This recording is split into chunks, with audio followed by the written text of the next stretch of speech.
converted, di baterya. Di baterya. Rechargeable. Pwedeng putulin yung buto ng kalabaw.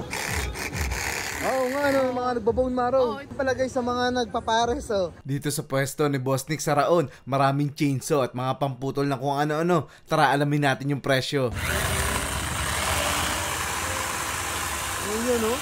2.5 lang, cheap price. 2.5 lang pala yan, ano? Ang DeWalt nito, nabenta ko na isa eh.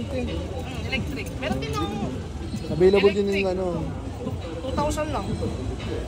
Size 11.5. Ano ito? Oh, wala nang presyong kaibigan na to kasi kay Bigutili Brothers naman to eh. 2.5 sa iba to, sa akin 2,000 lang, buo na. 2,000 na. May iuwi mo na to, buo na. May kamahalan pa to, kaso may discount lahat yan pag followers mo. Ayun, dito kay Boss Nick, may discount pa. Pero magandang klase yung ano niya, yung grinder niya. May speed kasi yun. High speed. Ibang brand, kaso maganda rin to.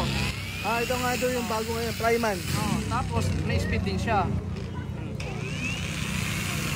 Low yan, low. Titindutin mo lang to, may high yan. May variable speed, oh. Diba?